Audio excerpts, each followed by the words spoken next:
Shabbat Shalom Mevorach, mes très chers amis, on est parachat Vaïchev, 5783, Medaber Israël Habib Iranana. Dans cette paracha, pour reprendre un petit peu le fil de ce qui s'est passé, en vérité, Yaakov s'est séparé, a réussi à sortir des mains, des griffes de la vanne en bon état, puisqu'il revient riche en Canaan, et ensuite il est sorti du problème qu'il avait avec Esav, il s'est arrangé avec Esav de manière à avoir une vie normale, et donc il veut s'installer en Eretz Canaan et y vivre. Très malheureusement, Kafas alav rogzo shel Yosef, est arrivé la mésaventure qui est arrivée à Yosef. Les frères l'ont jalousé, il avait des rêves de suprématie sur eux, il devait devenir roi en ce qui le concernait. Ils l'ont donc jeté dans un puits, où il a fréquenté scorpions et serpents, puis il a été remonté et vendu à des Ishmaélim qui l'ont revendu à Potiphar l'Égyptien. Yosef était très beau, et naturellement la femme de Potiphar l'a poursuivi de ses assiduités et voulait le faire fauter. Elle a fait tout ce qu'il fallait pour le séduire, elle changeait d'habit en permanence, plusieurs fois dans la même journée pour attirer son attention, et elle lui a demandé franchement de fauter. Et là, le pasouk suit en disant « Vayimaen », il a refusé catégoriquement. « Vayomer el eshet adonav » et il a dit à la femme de son maître « Mon maître met toute sa maison entre ses mains, sauf toi, pourquoi irais-je fauter contre lui et contre Hachem ?» Mais le mot « Vayimaen » était superflu, car il suffisait après quand ensuite le pasouk poursuit en disant et il a dit donc à la femme de Potiphar qu'il refusait d'aller avec elle, c'était pas nécessaire de mettre le mot Vayimaen auparavant. Alors pour quelle raison le Chumash qui est soucieux du moindre mot, de la moindre lettre, pour quelle raison ce mot est là? Si ce n'est, d'après les Chachamim, que ce refus est un refus de principe, un refus sans aucune réflexion, sans aucune attente, simplement un refus de devenir un fauteur et de rentrer dans les lois physiques des instincts et de la matérialité.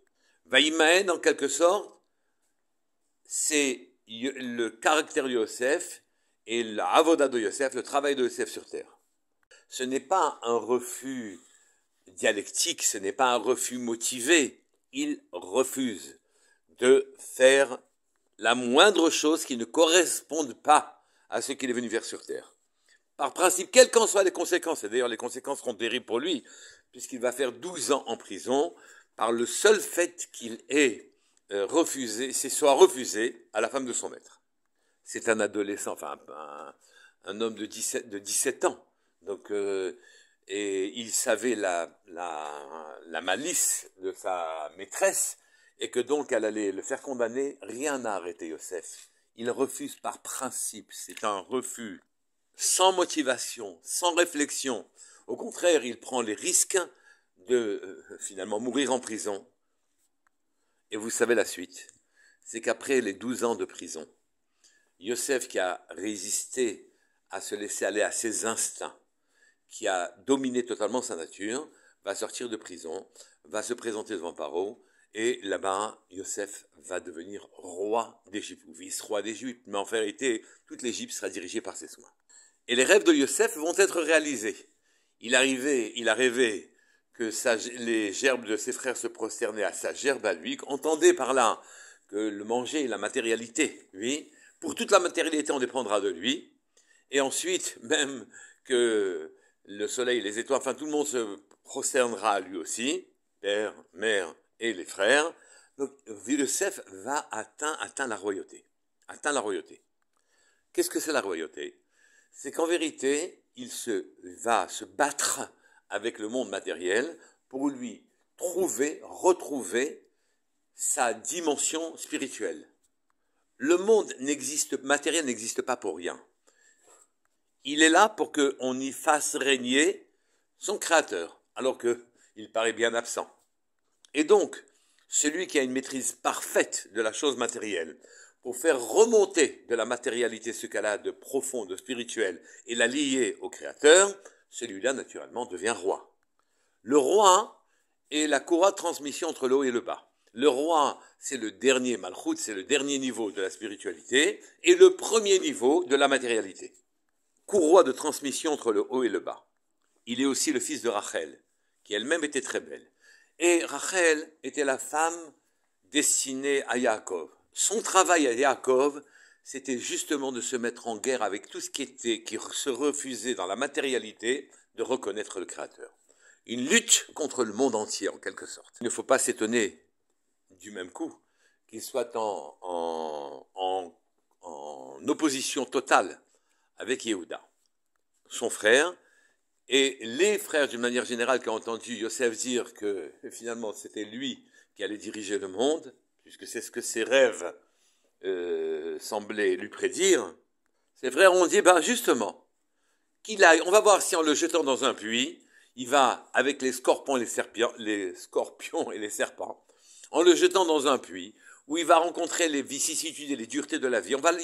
Il va finir en Égypte, où là-bas, il y a scorpions et serpents chez les hommes.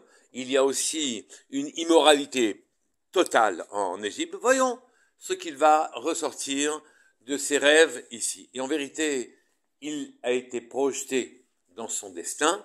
Et lui, le travail qu'il devait faire, c'est de se mesurer à la matérialité.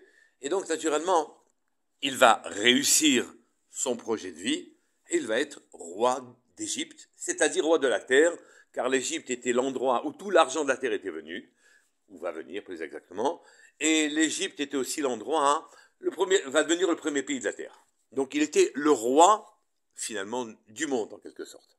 Ceci se retraçait dans son physique. Il est évident que quelqu'un qui lutte pour prendre la maîtrise de la matérialité est lui-même beau, en quelque sorte. Sa référence est la matérialité, il la maîtrise totalement, et naturellement on assiste à une transformation merveilleuse. C'était le travail que Yaakov, auquel voulait s'attacher Yaakov, de maîtriser totalement, de faire ressortir de la matérialité la présence divine. Yehuda, ce n'était pas son travail. Le travail de Yehuda, c'était pas de s'opposer à la matérialité, c'est de s'attacher à Akadosh Baruch Hu. Il ne s'agissait pas de maîtriser le monde entier pour le donner à Hachem. Il ne pensait pas à une royauté physique, en quelque sorte, sur le monde physique. Il s'agissait de vivre le plus proche d'Hachem et d'agir diplomatiquement, en quelque sorte, avec le monde matériel. Yehuda est l'ancêtre de David Améler. Et David Améler, toute sa vie, se passe dans une espèce de nostalgie de ne pas être en train d'étudier, d'écrire des psaumes qui sont des louanges pour Hachem, et il n'a aucune ambition de maîtriser la totalité du monde pour la remettre entre les mains d'Hachem. C'est pour cette raison que Yehuda s'est opposé à Yosef, en disant que le projet de Yosef n'était pas un projet humain normal, que le rôle de l'homme sur terre, c'est s'attacher à Hachem, et Hachem règle les problèmes matériels d'une certaine manière. Yosef n'est pas d'accord, Yosef veut maîtriser la matière, Yosef veut la donner, l'attribuer au Créateur. Yosef s'affiche comme un dirigeant dans le monde d'en bas. C'est ce que contient les mots Vayimaen. Vayimaen dit « Je refuse de ne pas faire ressortir du monde d'en bas tout ce qu'il a de profond spirituel. Quel que soit le risque que je prends, je ne m'engage pas sur cette voie. Vayimaen Yosef. Yosef est là pour conquérir le monde et pour faire ce travail-là. Il s'agit d'offrir la superficialité à Hachem, de manière à ce que la profondeur et la superficialité soient totalement en ligne, et naturellement, c'est un sentiment de perfection à l'image du physique même de Yosef et de Yaakov. Tandis que le travail de Yehuda est un travail d'intériorité, il est le descendant de Léa, il est le fils de Léa, qui elle représente l'intériorité et le lien avec Hachem en permanence, en transigeant en quelque sorte avec la chose matérielle. Mais alors se pose pour nous, quel chemin faut-il prendre dans notre vie à nous?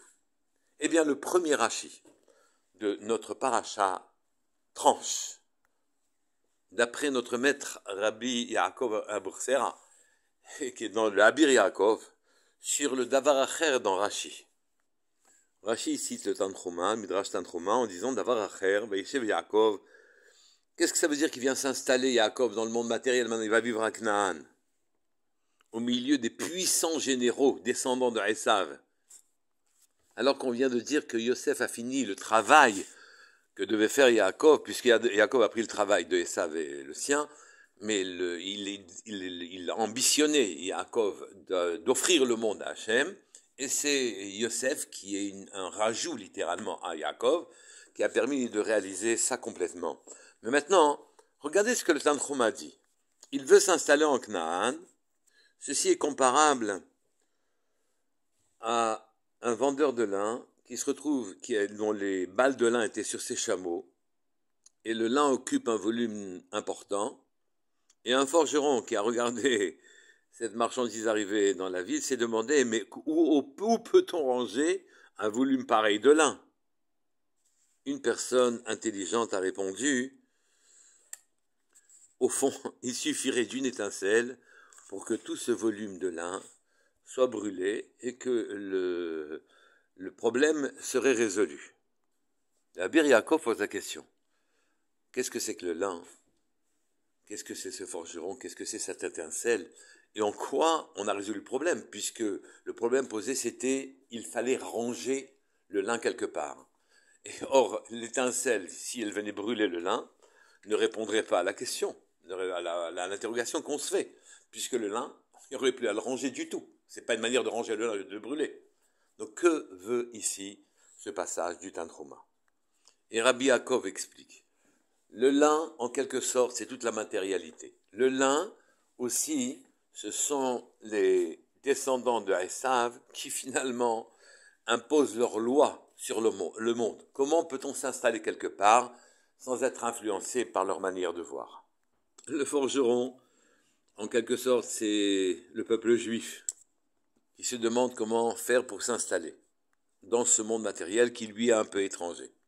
Un chacham vient et dit, il suffit d'une étincelle pour que tout le volume occupé par les gens de Esav soit libéré, en quelque sorte, et qu'on puisse vivre notre vie et s'installer en Canaan. L'étincelle, naturellement, Yaakov est comparé à un feu ardent et Yosef à une flamme. Donc, il suffit d'une étincelle pour que notre problème soit résolu. Et Rabbi Yaakov explique, c'est quoi cette étincelle? La plupart des Juifs, même les bien-pensants, qui font tout ce qu'il faut, ne peuvent pas se comparer à Yosef, ne peuvent pas se mesurer et faire le travail que Yosef a fait en maîtrisant la totalité de la matière. La matière n'est jamais maîtrisable dans sa totalité. On ne peut pas offrir le monde à Akadosh Baruch Hu. Offrir le monde, c'est magnifique, esthétiquement et superficiellement et profondément à Hachem, mais qui a la force de maîtriser le monde pour le donner à Hachem?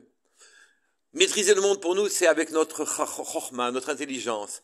Avoir une certaine asaga, comprendre des choses matérielles, techniques, dans des domaines particuliers, la médecine, la politique, l'économie. Et donc, c'est beau, c'est bien. Mais comment faire? On ne peut pas faire comme Yosef. Notre travail, si jamais il se faisait cette forme-là, ne se ferait jamais. Le découragement ne serait pas loin non plus. Alors, comment faire? Dit Rabbi Yaakov Bersera. Ce qui nous manque en vérité, c'est l'étincelle. L'étincelle, en vérité, brûle tous les problèmes. La matérialité qui est omniprésente, omni-influente, qui ne nous laisse pas le loisir même de penser à la chose spirituelle, à se lier à Hachem. La matérialité elle-même, c'est nous qui la faisons tenir. Nous entretenons cette matérialité en la décryptant, en la matérialisant, en la mettant en équation de manière à ce qu'elle soit utilisable. Et donc toute notre conscience vit avec cette matérialité et on n'arrive pas à échapper dans cette confrontation à ce que la matière nous apporte. Nous ne savons pas raisonner en dehors des schémas matériels. Notre conscience est fixée sur la chose matérielle. Mais si on s'ouvrait à la chose spirituelle, si on donnait à Akadosh Baruch Hu sa place a priori, sans se soucier des conséquences, si on démobilisait notre conscience du monde avec tous les schémas qu'elle nous enseigne.